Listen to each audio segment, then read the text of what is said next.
हजुर साथीहरु तपाईले पनि फेसबुकमा आफ्नो स्टोरीमा तपाईको 30 सेकेन्ड भन्दा माथिको भिडियोहरु राख्दाखेरि तपाईको चाहिँ भिडियोहरु चाहिँ अपलोड नहुने यदि तपाईलाई यो समस्याहरु आइरहेको छ भने यो भिडियो चाहिँ अन्तिमसम्म हेर्नु होला। मैले चाहिँ यहाँ चाहिँ स्टेप बाइ स्टेप बताउने छु र देखाउने छु कि तपाईले चाहिँ 30 सेकेन्ड भन्दा माथिको पनि तपाईको यो स्टोरी है फेसबुकमा भिडियो स्टोरी तपाईले चाहिँ राख्न सक्नुहुनेछ भने त्यसको बारेमा यसको लागि short and sweet simple example छ। नमस्ते म हो सन्दीप र तपाईले हेर्दै हुन्छ Sandeep GC official YouTube channel. र साथीहरु आज पनि एउटा नयाँ र फरक भिडियोका साथमा आइसकेको छु। र साथीहरु जो जति साथीहरु अहिले हाम्रो यस युट्युब च्यानलमा पहिलोचोटि भिजिट गर्दै हुनुहुन्छ सबैजना चाहिँ स्वागत गर्न चाहन्छु। यदि पुरानो साथी हुनुहुन्छ भने एक लाइक र एक कमेन्ट गरेर अगाडि बढ्न सक्नुहुन्छ। म ढिला न आज विषयवस्तुतर्फ लागौं। Let's go to our mobile screen. हजुर साथीहरु तपाई सर्वप्रथम त फेसबुक एपमा आउनु होला र फेसबुक एपमा आइसकेपछि तपाईले यहाँ simply create story normally story हाले जस्तै हाल्नु होला।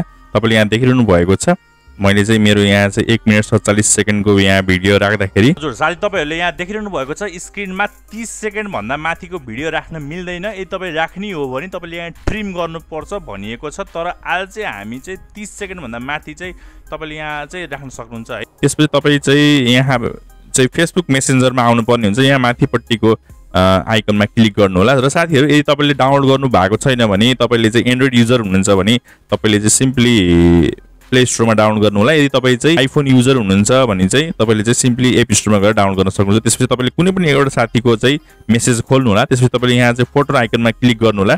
त्यसपछि तपाईले यहाँ चाहिँ कुन चाहिँ भिडियो राख्न पर्ने हो त्यो भिडियोलाई सिलेक्ट गरेर सिम्पली तपाईले यहाँ एडिटमा क्लिक गर्नु होला। एडिटमा क्लिक गरिसकेपछि तपाईले यहाँ यो स्टोरीमा क्लिक प्रेस गर्नु होला। हजुर साथीहरु तपाईले फेसबुकमा स्टोरी एड गरिसकेपछि तपाईले यहाँ देखिरहनु पर्छ एड योर स्टोरीमा भनेर यहाँ नोटिफिकेसन आइसकेको छ। तपाईको इन्टरनेट कनेक्टिभिटी हेरिकन यहाँ चाहिँ तपाईलाई चाहिँ थाहा हुनेछ है कति चाहिँ तपाईको खेर चाहिँ यहाँ चाहिँ तपाईको स्टोरीमा जान्छ।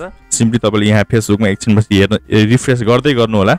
रिफ्रेश गरिसकेपछि तपाईले यहाँ देखिरहनु भएको छ मेरो चाहिँ हजुर साथीहरु तपाईहरुको यहाँ चाहिँ स्टोरी अपलोड भइसकेको छ र तपाईहरुले चाहिँ यहाँ देखिरहनु भएको छ मेरो चाहिँ धेरै भन्दा धेरै मिनेटको चाहिँ स्टोरी चाहिँ अपलोड भएको छ। साथीहरु आजको यो भिडियोमा यति मात्रै। आशा छ साथीहरु तपाईहरुले पनि आफ्नो फेसबुकमा तपाईले चाहिँ 30 सेकेन्ड भन्दा माथिको भिडियो अथवा जति छ तपाईको चाहेको अनुसार भिडियो तपाईले चाहिँ आफ्नो स्टोरीमा हाल्न सक्नुहुन्छ भनेर त्यसको बारेमा यदि यो भिडियो हजुरलाई युजफुल लाग्यो भने एक लाइक गरिदिनु होला र अरु साथीलाई पनि जानकारी होस् भन्ने चाहनुहुन्छ भने धेरै भन्दा धेरै साथीलाई शेयर गरिदिनु होला। र यो भिडियोमा केही कुराहरु तपाईले नबुझ्नु भएको छ केही कमी कमजोरी छ हाम्रो भने त्यहाँ चाहिँ तपाईले कमेन्ट सेक्सनमा आएर कमेन्ट गर्न सक्नुहुन्छ। त्यो सधैँको लागि खुल्ला रहेको छ। र यस्तै भिडियो हेर्न मन छ भने हाम्रो यस युट्युब च्यानल सब्स्क्राइब गरिदिनु होला र साइडमा रहेको अल नोटिफिकेसन पनि प्रेस गर्नु होला ताकि हामीले हाल्ने गरेको हरेक लेटेस्ट र नयाँ भिडियो हजुरको स्क्रिनमा सर्वप्रथम पहिला नोटिफिकेसन भएर आउनेछ। र अर्को पनि यस्तै भिडियोका साथमा भेट्ने बाचा। यस भिडियोबाट म सन्दीप लगायत मेरो समस्त टिम बिदा लिन चाहन्छु। हस्त नमस्ते जय नेपाल बाइ बाइ।